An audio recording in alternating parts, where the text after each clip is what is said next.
자, 먼저 로마자 표기법은 지금까지 우리가 했던 즉 외래어 표기나 또는 앞서 문법을 하면서 봤던 표준어나 맞춤법은 모두 내국인을 위한 것, 즉 한국인을 위한 거라면 이 로마자 표기는 외국인을 위한 거죠. 즉 우리나라에 오는 즉 사업자 오든 아니면 관광차 오든 그 외국인을 위한 표기예요. 그래서 전 세계가 이 로마자 표기를 이용해서 외국인들이 즉 자기 나라를 구경할 때 또는 업무를 볼 때 편리하게끔 하는 거지. 그래서 이 로마자 표기는 원칙이 우리말의 표준 발음에 따라 즉 그 발음을 로마자로 옮긴 거죠. 로마자로 옮긴다는 얘기는 곧 알파벳으로 즉 옮기는 거지. 그러니까 영어로 옮긴 게 아니라 로마자를 이용해서 곧 우리말을 표기하는 건데요. 주로 외국인이 우리나라에 오면 관광차 왔든 사업차 왔든 주로 잘 알려진 고유명사의 지역을 다니게 돼요. 아니면 관광지를 다니게 되고. 그래서 예를 들어 우리도 뭐 다른 나라에 가서 파리에 가서 에펠탑을 구경한다 이러면 그냥 에펠탑이라는 발음을 따라가는 거지 에펠이 무슨 뜻인지 알고 가는 건 아니잖아요. 그죠? 그래서 다른 나라 사람들도 우리나라에 오면 경복궁이 무슨 뜻인지 알고 가는 게 아니라 뭐 대략 뭐 조선조에 임금이 있던 곳인가 보다 이렇게는 알겠지만 경복이라는 낱말 뜻을 알고 가는 게 아니거든. 무슨 말인지 알겠죠? 그래서 이 외래어 표기의 아니 로마자 표기의 가장 큰 원칙은 표준 발음을 로마자로 옮기는 것이고 이걸 우리가 전음법이라고 해요. 전음법. 즉 바꾼다. 뭐를 그 소리를 발음을 로마자로 바꾸는 것이다 해서 전음법을 원칙으로 합니다.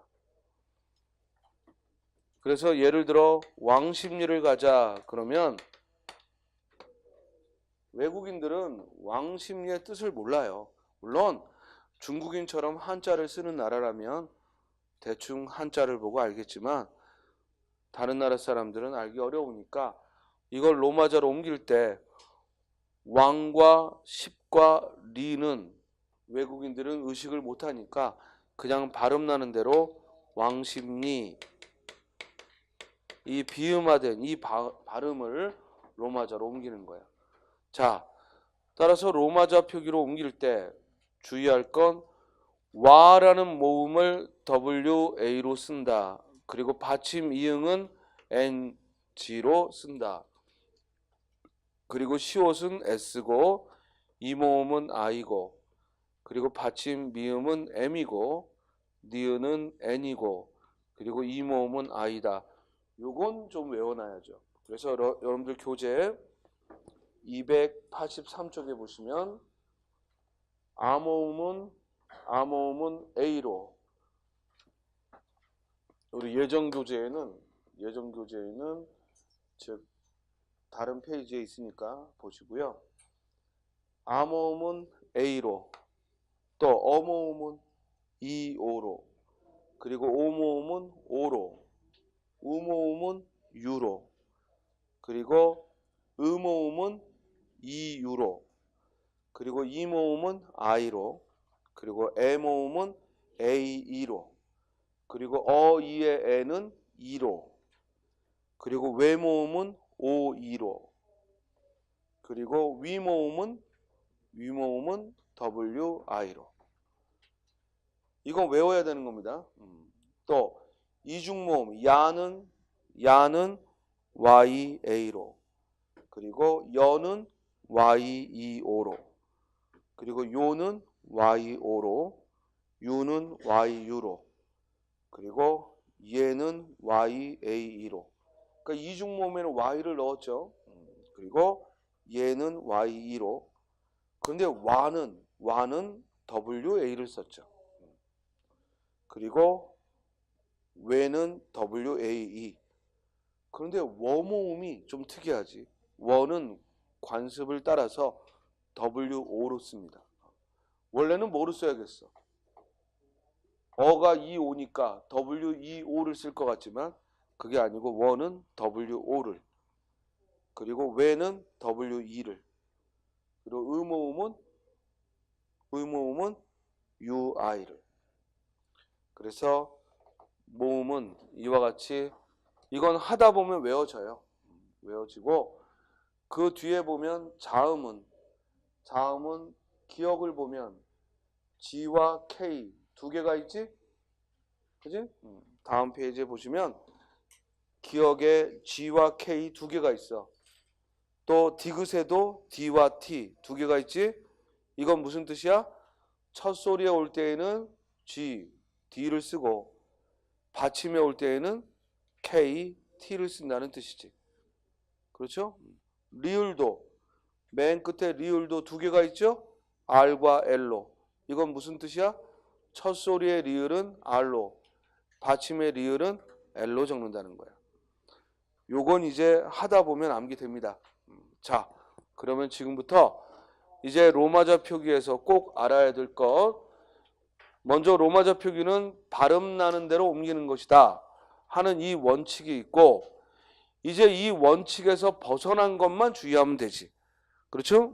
그리고 지금부터 설명하는 6개의 예외, 이것만 주의하시고 그 예외 이외에 나머지는 뭐대로 하면 돼? 원칙대로, 발음대로 하면 되는 겁니다. 그러면 예외라는 얘기는 발음대로 하지 않는 걸 이야기하겠죠. 그래서 첫 번째 예외는 바로 의모음의 경우, 우리말의 의모음의 경우는 발음에 따라 의로도 나고 이로도 나잖아요. 그런데 그 발음 날 때마다 바꾸는 게 아니라 의는 그대로 항상 뭐로 적는다? UI로 적는다. 그래서 여러분들 교재 로마자 표기 제1항 부침 1에 보면 제1항 부침 1 283쪽 제1항 부침 1에 보면 의는 이로 소리 나더라도 의 그대로 UI로 적는다. 이게 첫 번째 예외야. 그래서 예문으로 광희문을 줬죠. 광희문은 발음을 하면 자음이 있는 의니까 이로 소리 날 거 아니야. 그러면 원래 로마자 표기는 발음 나는 대로 쓰는 거니까 이 희는 이모음 그대로 써야 되는데 예외라고. 그래서 의모음은 이로 소리 나더라도 그대로 뭐로 적는다? 의로, UI로 적는다. 그러니까 만약에 시험에 의모음이 들어간 게 나오면 재빨리 처음부터 쓰려고 하지 말고 뭐가 확인되는지 봐야 돼. UI를 썼는지 먼저 확인해야지. 됐어요? 자, 그러면 광희문을 불러볼까요? 첫 소리 기억이니까 뭐야? G. 와는 WA. 받침 이응은 NG. 히읗은 H. 그리고 의는 UI. 그리고 무는 M. 그리고 U. 그리고 N. 그렇죠? 광희문. 문 할 때 우모음은 U니까 MUN이지. 자, 어차피 책에 올바른 로마자는 써 있으니까 칠판을 보면서 여러분들이 해보려고 하고 그리고 이해하려고 하세요. 알겠어요? 자, 이제 두 번째 예외는요. 그 다음 페이지를 보시면요. 제2항에 부침 2를 가면 제2항에 부침 2를 가면 리을은 모음 앞에서는 R로 모음 앞 밑줄 치고 모음 앞이라는 건 무슨 뜻이야? 첫 소리에 올 때는 모음 앞이라는 얘기는 첫 소리에 발음될 때는 R로 적고 자음 앞이나 어말 밑줄 치고 자음 앞이라는 얘기는 곧 끝소리란 얘기지. 자음 앞 곧 끝소리란 얘기지. 즉 어말 끝소리에서는 L로 적는다. 이건 원칙이지 예외가 아니지. 그런데 그 뒤에 단 리을이 연달아 나올 때에는 뭐로 적는다? LL로 적는다. 즉 R과 L을 구별하지 않고 LL로 표기한다 이 말이에요. 자, 칠판 볼까요? 그래서 두 번째 예외는 리을이 연달아 발음될 때야. 리을이 연달아 발음될 때에는 R과 L을 구별하지 않고 둘 다 뭐로 적는다? LL로 적는다. 그래서 대관령이라는 낱말을 대관령 하면 발음하면 표기에는 니은 리을이지만 발음하면 어떻게 돼? 대관령 리을이 발음된단 말이야. 그럼 여러분들도 이런 예문이 나오면 먼저 뭐부터 확인해야 돼? LL로 표기했는지를 먼저 확인해야지. 그렇지? 이게 먼저 맞아야 뭐 나머지는 맞든 틀리든 따져보지. 자, 대 불러봐. D, A, E. 다음 괄, G, W, A. 그리고 L, 여는 Y, E, O. 받침 이응은 NG. 그래서 대관령하고. 이게 두 번째 예외. 그 다음 세 번째 예외는 오른쪽 제3장 제1항의 다만 밑줄 쳐 체언에서 기역, 디귿, 비읍 등의 히읗이 따를 때에는 히읗을 밝혀 적는다라는 규정. 그래서 제3장 제1항 다만에 나와 있는 항목. 즉 이게 세 번째 예외야. 이게 무슨 말이냐면 히읗과 기역, 디귿, 비읍, 지읒이 만나면 키읔, 티읕, 피읕, 치읓으로 축약이 일어나죠. 그죠? 발음하면. 그럴 때 체언에서는 이와 같은 축약은 인정하지 않고 즉 H, 히읗을 밝힌다 이런 얘기입니다. 예를 들어 책에 나와 있듯이 지편전을 쓴다. 그러면 지편전을 발음하면 어떻게 돼요? 지편전. 축약이 일어나죠. 그럴 때 이렇게 축약이 일어나면 그때는 발음 나는 걸 쓰지 않고 히읗을 밝히라 하는 얘기는 표기 그대로 쓴다 이 말이에요. 이해돼? 따라서 현을 그대로 옮겨야 되니까 지편전이 시험에 나오면 먼저 H, Y, E, O, N이 있는지부터 확인을 해야지. 알겠어요? 그리고 나머지는 또 발음 나는 대로 집이니까 뭐예요? J, I, P죠. 받침 비읍은 P. 그리고 현은 뭐야? H, Y, E, O, N. 그리고 전은 J, E, O, N. 그래서 지편전하고 H를 밝힌다. 이게 세 번째 예외야. 그렇죠? 다음 네 번째 예외는 바로 그 밑에 붙임 1에 보면 된소리 되기는 반영하지 않는다는 거야. 여기서 주의할 거 분명히 왼쪽에 보면 쌍기역은 KK라고 나와 있고 쌍디귿은 TT로 나와 있고 쌍비읍은 PP로 나와 있고 쌍지읒은 JJ로 나와 있고 쌍시옷은 SS로 나와 있고 그렇지? 그러니까 된소리에 로마자 표기가 있단 말이야. 그런데 지금 이 예외 규정에서 뭘 설명한 거냐면 된소리를 못 쓴다는 게 아니라 된소리 되기를 반영하지 않는다는 거야. 그러니까 아예 처음부터 표기에 된소리가 있다면 그건 표기에 쓰는데 발음에 된소리가 난 건 반영하지 않겠다. 그래서 압구정을 들어줬죠. 압구정 그러면 얘 발음하면 어떻게 돼요? 압구정하고 꾸로 발음되죠.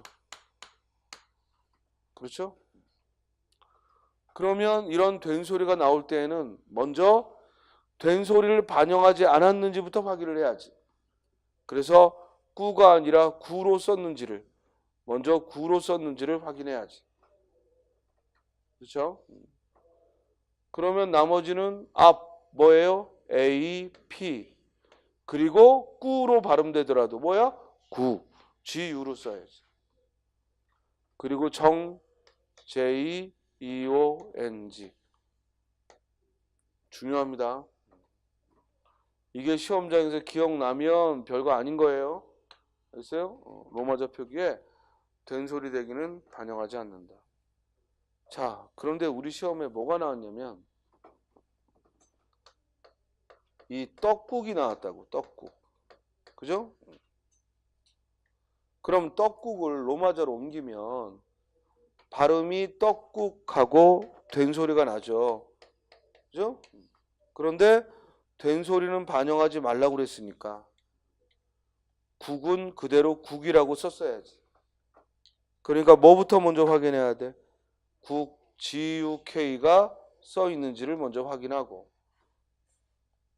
근데 문제는 GUK가 나와서 맞다 했는데 그 앞에 떡은 원래가 된소리 표기가 나와 있는 거니까 이건 된소리로 적어야죠.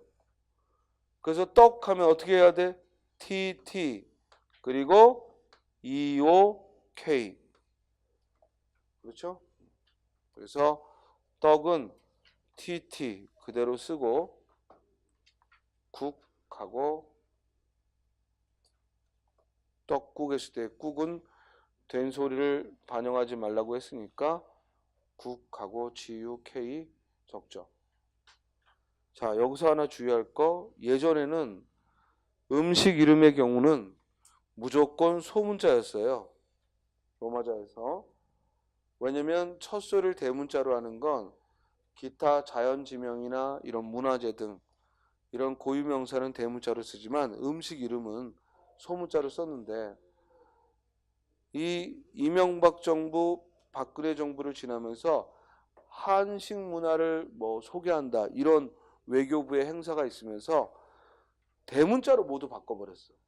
그러다 보니까 로마자 표기하고 외교부의 표기하고 충돌한 거지. 그래서 지금은 시험 문제에서 음식 이름을 대문자로 하느냐 소문자로 하느냐는 질문할 수가 없어. 왜냐하면 무엇을 써도 다 맞아. 알겠죠? 그래서 떡국 했을 때 뭐 대문자로 표기하든 소문자로 첫 소리를 표기하든 상관없는데 문제는 된소리 되기는 반영하지 않고 반면에 표기에 된소리가 있는 건 써준다 이 말이에요. 이해됐죠? 자, 셈이 예외가 6개 있다고 그랬어요. 그럼 이제 2개 남았어. 2개.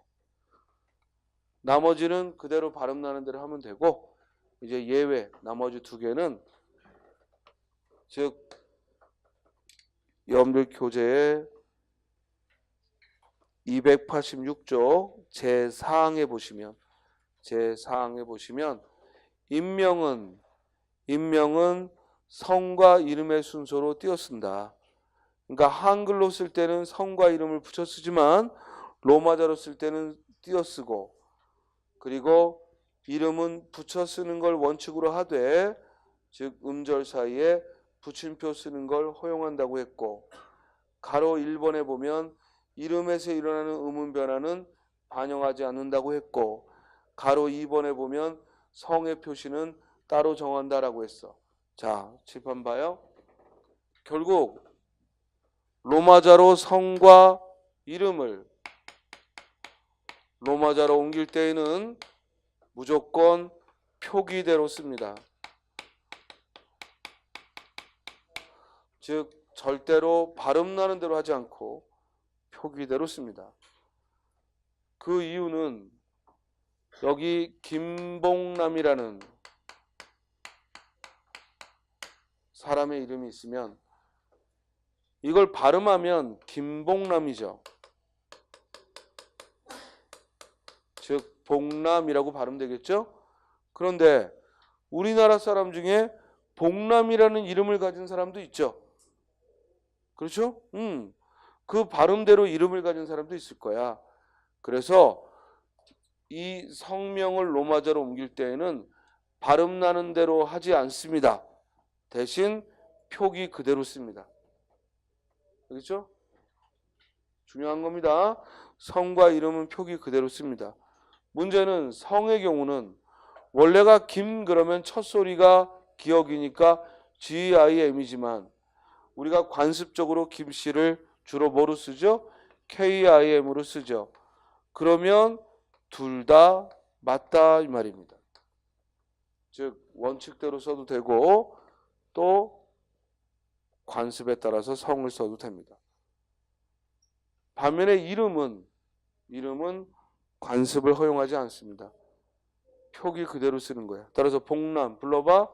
B, O, K 그리고 N, A, M. 자, 성의 첫 글자 대문자 그리고 띄고 이름의 첫 글자 대문자. 첫 글자만 대문자야. 이해됐지? 그리고 이름과 이름 사이에는 복하는 이 이름과 남 하는 이름과 이름 사이에는 뭘 쓰는 걸 허용한다? 붙임표를 붙이는 걸 허용한다. 붙여야 한다가 아니야. 원래는 붙이지 않는 거야. 그렇지만 붙이는 걸 허용하지. 이해됐어요? 자, 여러분들의 성과 이름을 모두 로마자로 써보세요. 그래서 성과 이름을 지금 로마자로 써보고 의아한 게 뭔가 한번 생각을 해보라고. 우리가 가장 실수하는 게 뭐냐면 이름에 예를 들어 이름이 주영이다. 그죠? 뭐 이주영이다. 이러면 이씨라는 성은 원래 이모음이니까 I라고 적어야 되는데 좀 어색하잖아. 그러니까 이걸 LE라고 적어도 된다 이거야. 성의 경우는 뭐 YI라고 적고 싶다. 이래도 된다 이거야. 성은 얼마든지 관습에 따라서 적어도 되는데 문제는 이 주영이라는 이름을 적을 때 우리 흔히 JOOYOUNG라고 많이 쓴다고. 그죠? 또는 JUYOUNG 뭐 항상 젊은 애도 아닌데 계속 YOUNG를 써요. 된다 안 된다? 된다 안 된다? 안 된다 이 말입니다. 안 된다 이 말입니다. 관습을 허용하지 않습니다. 이름은 관습을 허용하지 않습니다. 그러니까 주영이면 어떻게 써야 돼? J, U, Y, E, O, N, G죠. 이해됐어요? 우리 가수 이름 중에 써니인가 뭐 선이 있지? 그 선이를 적는데도 이름이 선이다 이러면 대부분 SUNHEE라고 많이 쓴다고. 그죠? 안 된다 이거예요. 안 된다 이거죠. 이름은 절대 관습대로 쓰는 걸 허용하지 않습니다. 그럼 어떻게 써야 돼? SEONHUI라고 써야겠다 이 말이죠. 이해됐어요? 자, 그래서 다섯 번째 예외는 바로 성과 이름, 즉 표기대로 쓴다라는 거 주의하고, 우리 시험에 예전에 경기도, 인천 따로 볼 때요. 1998년이죠. 따로 볼 때, 아니 1998년 아니라 2008년도에 로마자 표기를 시험에 냈는데 이렇게 냈어요. 홍길동하고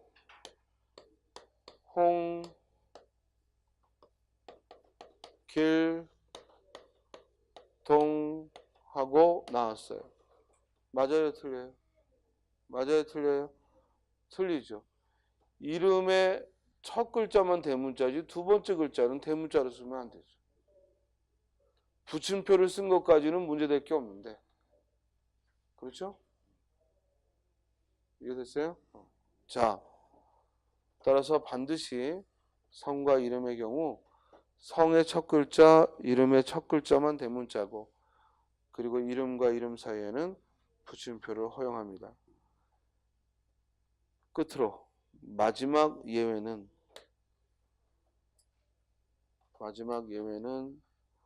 발음 나는 대로 쓴다는 것의 예외가 아니라 붙임표를 적는 것 때문에 그렇습니다. 즉 반드시 지금 이 경우에 붙임표는 써도 되고 안 써도 돼요. 그죠? 이름과 이름 사이를 구별해주고 싶으면 쓰면 되고 특별히 구별해주고 싶지 않으면 안 써도 된다고. 그런데 꼭 붙임표 뒤에 써야 하는 게 있어. 그게 바로 뭐야? 즉 행정명과 도로명이야. 이건 2000년대 후반에 추가됐죠. 추가돼서 즉 행정명과 도로명의 경우는 즉 붙임표 뒤에 쓴다. 메모하고요. 예를 들어 이런 거죠. 우리가 행정구역, 도, 시, 군, 구, 읍, 면, 리, 동, 이 행정구역과 그리고 도로명, 가, 길, 로, 그리고 대로, 즉 이 세 주소지의 행정명과 도로명은 무조건 붙임표 뒤에 쓰는 거예요. 그러니까 이런 행정명이나 도로명이 나올 때에는 경기도 하면 먼저 붙임표 도가 있는지 알겠어요? 인천시 하면 붙임표 시가 있는지, 또 구는 붙임표 군하고 썼는지, 붙임표 구하고 썼는지, 붙임표 읍하고 썼는지, 붙임표 면하고 썼는지, 붙임표 리하고 썼는지, 붙임표 동하고 썼는지, 붙임표 가하고 썼는지, 붙임표 길, 붙임표 로, 붙임표 대로, 이게 먼저 표기가 돼야 됩니다. 됐습니까? 단, 시, 그리고 군, 그리고 읍, 이 셋은 시군읍은 생략할 수가 있습니다. 이 시군읍은 아예 표기에 쓰지 않을 수 있죠. 됐습니까? 자, 그래서 예를 들어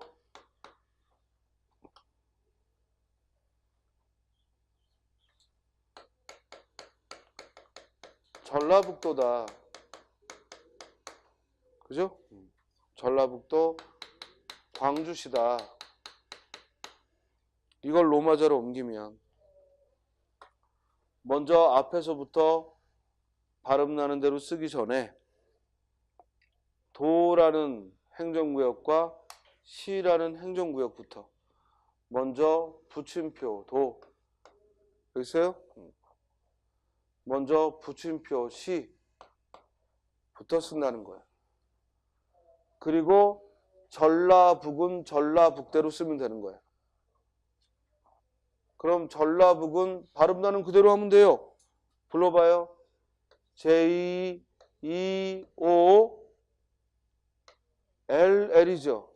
왜? 발음이 전라라고 발음되니까. 그리고 A, B, U, K. 그리고 붙임표 도. 됐습니까? 왜 붙임표를 먼저 하라고 하냐면 이 붙임표 앞과 이 뒤는 발음상 영향을 안 받습니다. 그러니까 붙임표 도하고 먼저 하고 전라북은 전라북대로 쓰면 돼. 자, 광주시는 붙임표 시, 그리고 광주는 광주대로 G, W, A, N, G, 그리고 J, U라고 하면 된다고. 됐어요? 그런데 방금 어떤 행정구역은 안 써도 된다고 그랬어요. 시, 군, 읍은. 시, 군, 읍은 생략할 수 있거든. 그러니까 광주시라고 써도 되지만 어떻게 해도 돼? 광주만 써도 된다는 거지. 그러니까 인천시 그럴 때 거의 인천만 써 있잖아. 됐어요? 수원시 할 때 수원만 써 있잖아. 광명시 할 때 광명만 써 있지. 왜냐? 시군읍은 안 써도 되거든. 이해됐어요? 자, 예를 들어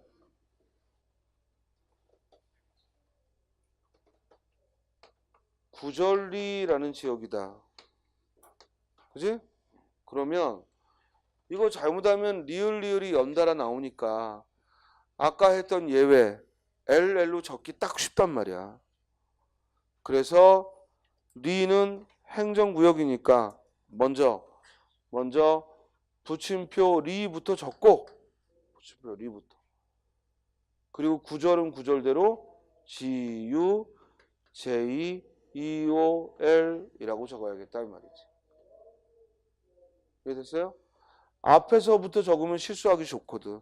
리을이 연달아 오니까. 됐습니까? 자, 우리 시험에 뭐 나왔었냐면 삼중면이라는 게 출제됐어요. 삼중면.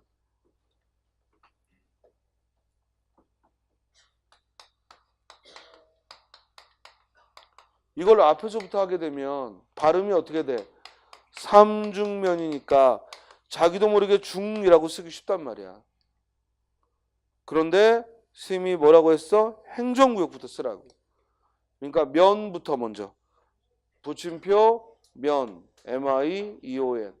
그리고 삼죽은 삼죽대로 발음해서 쓰는 거야. 왜냐면 붙임표 앞뒤는 영향을 받지 않는다. 그렇죠? 그럼 삼죽 불러봐요. 뭐야? S, A, M. 그리고 J, U, K. 됐어요? 자, 또 서울에 가면 종로 3가라는 지역이 있죠. 그죠? 종로 3가 갑시다. 그럼 우리 지하철역도 종로 3가가 있어. 그러면 이렇게 한글로 쓰는데 로마자를 보면 이렇게 써 있죠. JONGNO 그리고 숫자 3 그리고 가로하고 3 그리고 붙임표 가라고 되어 있습니다. 무슨 말인지 알겠습니까? 이 가라는 도로명부터 먼저 붙임표 가라고 적고 그리고 종로 3은 종로 3대로 발음 나는 대로 적는 겁니다. 됐어요?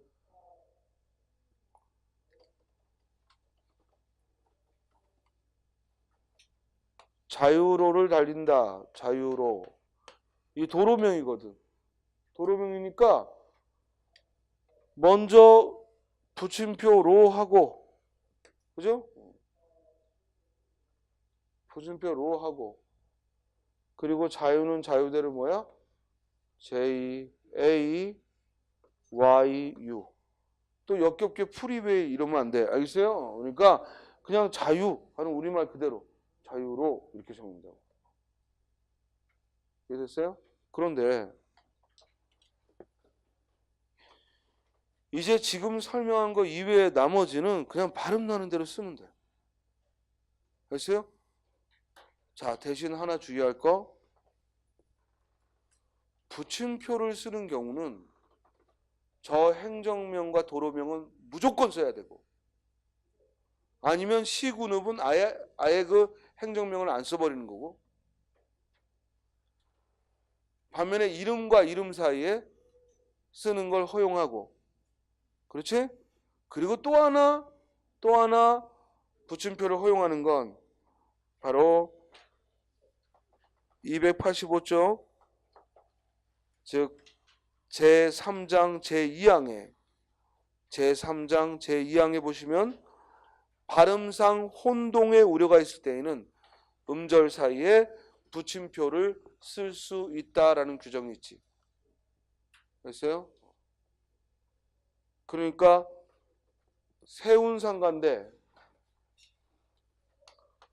세운상가를 그대로 로마자로 쓰면 SEUN이라고. 그러면 EU가 으로도 발음되니까 이걸 순으로 오해할 수도 있잖아.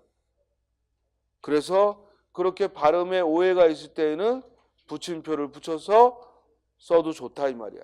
그러나 꼭 붙여야 되는 게 아니야. 붙임표를 쓸 수 있다일 뿐이지. 알겠죠? 그럼 정리하면 우리말에서 로마자 표기하는데 붙임표를 꼭 써야 하는 건 행정명과 도로명을 할 때고, 붙임표를 써도 허용하는 건 두 가지 경우. 하나는 뭐야? 이름과 이름 사이. 또 하나는 발음상 혼동의 우려가 있을 때. 자, 나머지는 모두 발음 나는 대로 쓰면 돼. 한라산 하면 그냥 한라산 쓰면 돼. 물론 리을이 연달아 오니까 LL로 써야겠지. 또 북한산 그럼 북한산 그대로 쓰면 되는 거야. 한강 그대로 쓰면 돼. 그런데 가끔 로마자 표기에 잠수교 하면 잠수교 그대로 쓰는데 한강대교 그럴 때는 한강 브릿지라는 표현을 써. 또 고속터미널은 고속터미널이라고 써 있지 않고 익스프레스 터미널이라고 써 있어. 또 올림픽공원은 올림픽공원이라고 안 써 있고 올림픽 파크라고 써 있어. 또 인천공항은 인천공항이라고 안 써 있고 인천 에어포트라고 써 있어. 또 시청역은 시청이라고 안 쓰고 시티홀이라고 써 있어. 이건 절대 시험에 안 나. 아세요? 이건 외우는 거니까. 이건 전 세계적으로 약속된 거야. 전 세계 어디를 가나 시티홀은 시청이야. 전 세계 어디를 가나 에어포트는 뭐야? 공항이고. 이런 건 시험에 안 나와요. 그런 거 공부하는, 이 암기에서 공부하는 건 완전 로마자를 거꾸로 공부하는 거지. 됐어요? 전 세계 어디를 가나 익스프레스 터미널 하면 고속버스 터미널이야. 또 비치라는 말이 들어가면 해수욕장이고, 됐어요? 파크가 들어가면 공원이고, 그리고 스파가 들어가면 온천을 말하는 거예요. 그 도곡 온천을 뭐라고 적어? 로마자는 도곡 스파라고 하는 거라고. 그러니까 그런 것들은 시험에 안 내니까 그런 걸 외우려고 하지 말고 지금 말한 로마자 표기의 원칙과 예외를 여러분들이 이해하면 되는 거예요. 이해됐어요?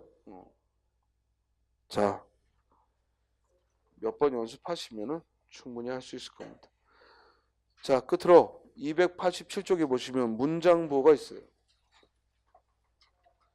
이 문장보호는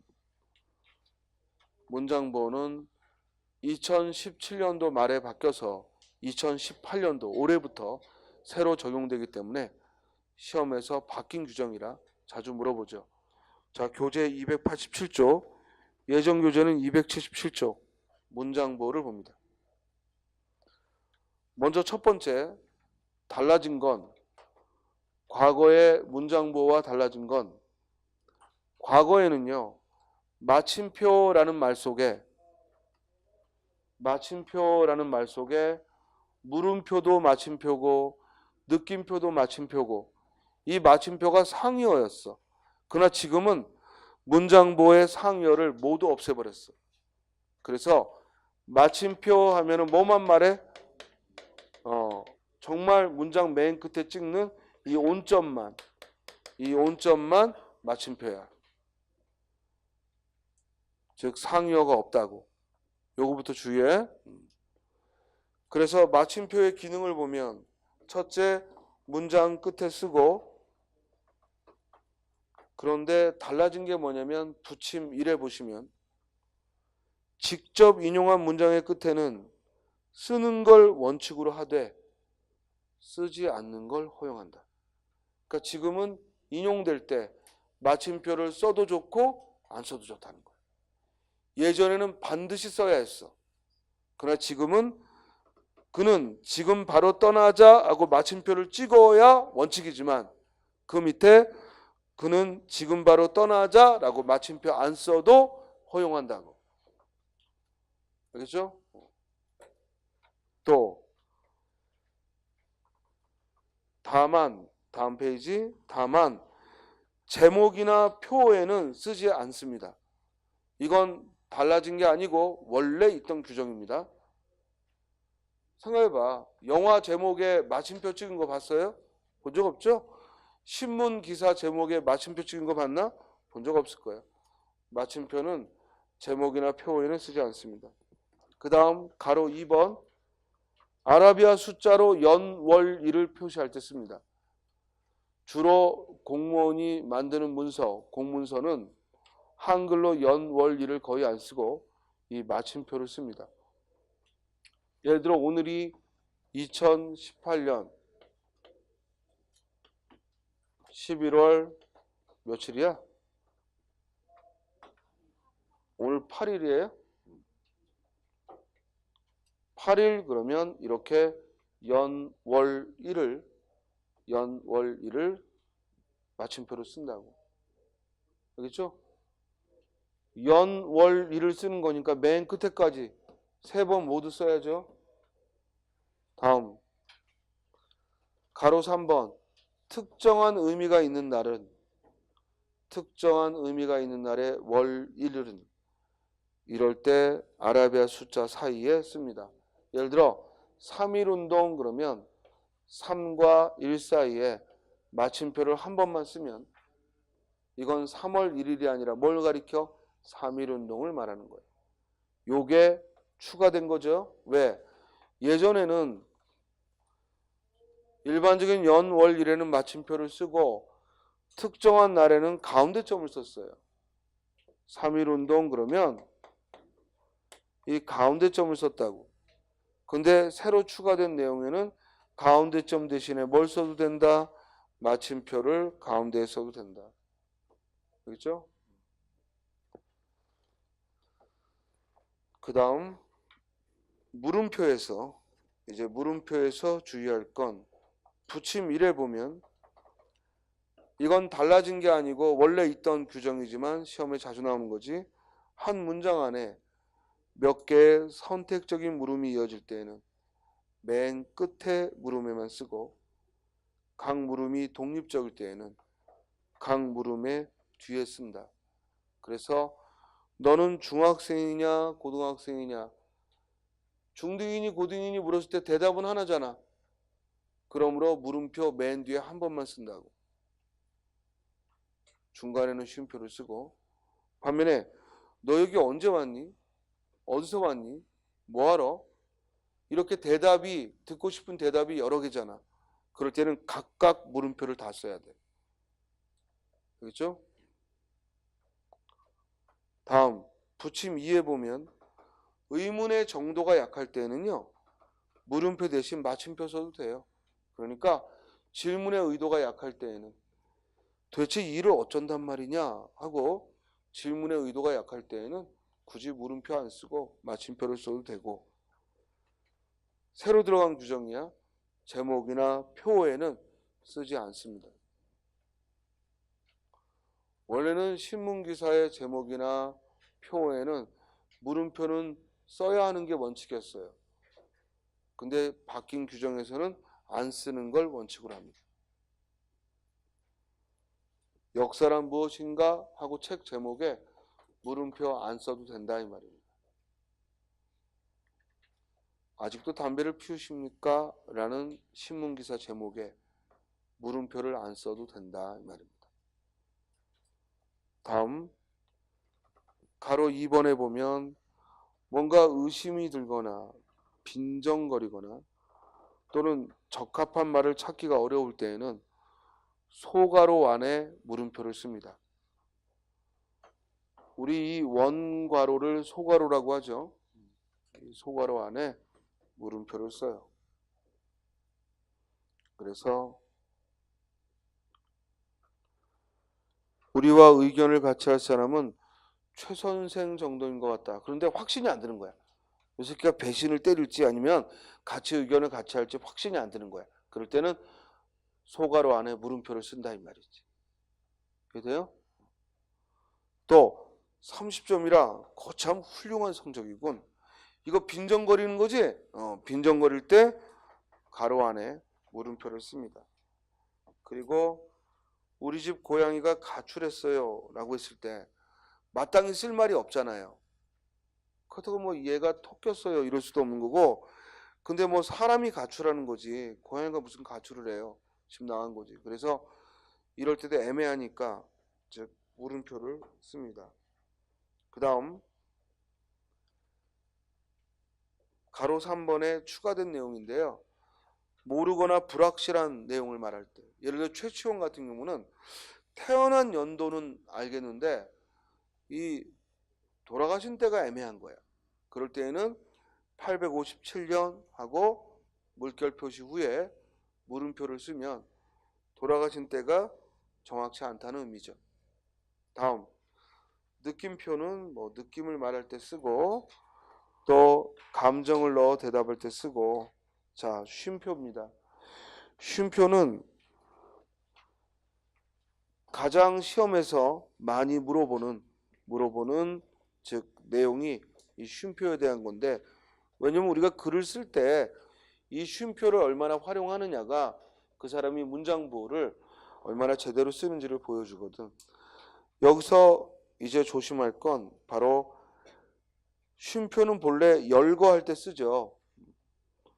그리고 짝을 지어 구별할 때 쓰고 또 대략적인 수를 말할 때 쓰고, 그런데 추가된 내용이 가로 4번 첫째, 둘째, 마지막으로 이런 열거의 순서를 나타내는 이런 단어 뒤에 쉼표를 씁니다. 그리고 가로 7번 부르거나 대답하는 말 뒤에 쉼표를 씁니다. 그래서 지은아 이리 좀 와봐 할 때 지은아 하고 쉼표를 쓰죠. 그래서 지은아 이렇게 사람 이름 뒤에 혹격조사가 들어가면 독립어가 되는 이유가 여기에 있는 겁니다. 즉 쉼표를 써서 독립어가. 또 네 지금 가겠습니다 할 때 네 하고 대답하는 말 뒤에 마침표가 아니라 뭘 써? 쉼표를 써서 역시 문장 성문상 독립어를 말하죠. 그 다음 가로 8번에 보면 앞말을 이어서 쓰는 곧, 다시 말해 이런 말들이 올 때 그 앞에 쉼표를 씁니다. 뒤가 아니야. 책의 서문 곧 머릿말에는 이럴 때 곧 앞에 쓴다고. 이거 대부분 뒤에 쓴다고 오해하는데 앞에 씁니다. 원만한 인간관계는 말과 관련된 예의, 즉 언어의 절을, 이럴 때 즉 뒤가 아니라 즉 앞에 쉼표를 씁니다. 이해됐어요? 또 호준이 어머니 다시 말해 나의 누님은 할 때 다시 말해 그 앞에 쉼표를 써. 꼭 기억해놔. 그리고 나머지 읽어보시고 뒤로 넘기면 가로 12번에 바로 다음 말과 직접적 관계에 있지 않을 때, 그럴 때 쉼표를 써서 중의성을 없앨 수가 있어. 예를 들어 갑돌이는 울면서 떠나는 갑순이를 배웅한다 이러면 중의적이란 말이야. 이게 갑돌이가 울며 간 건지 아니면 갑순이가 울며 간 건지. 그런데 갑돌이는 하고 쉼표를 딱 찍으면 이때는 중의성이 없어지지. 누구만 우는 거야? 갑순이만 우는 거지. 또 울면서 뒤에 쉼표를 찍으면 갑돌이는 울면서 하고 쉼표를 찍으면 갑돌이가 우는 게 되는 거고. 그렇죠? 또 가로 13번에 보면 문장 중간에 삽입구문, 문장 중간에 즉 삽입되는 어구 앞뒤에 쉼표를 쓸 수 있어. 나는 솔직히 말하면 주로 영문에서는 많이 쓰는 표기지 앞뒤에 쉼표를 써서 삽입구문을 나타내. 그런데 그 자리에는 쉼표 대신 뭘 써도 돼요? 줄표를. 나는 솔직히 말하면 하고 줄표로 대신할 수 있습니다. 자, 나머지는요. 직접 읽어보시고요. 별거 아닌 내용이니까 오늘 잠들기 전까지 한번 읽어보기 바랍니다. 그리고 이제 확인 학습 문제에서 새 교재에는 선생님이 자료를 넣어놨는데요. 예전 책에는 없기 때문에 이건 다음 주에 프린트를 해서 예전 교재만 있는 친구들은 프린트를 해서 나눠드리겠고 그때 가서 설명을 해드리겠고요. 오늘은 고전 문법을 먼저 고전 문법을 잠깐만 우리가 지금 이번 달이 2달째니 석 달째니 2달째니 그러면 아직 진도가 여유가 있으니까 그러면 잠깐 쉬었다가 확인학습 문제부터 하겠습니다. 확인학습 문제부터 잠깐 쉬었다 하죠.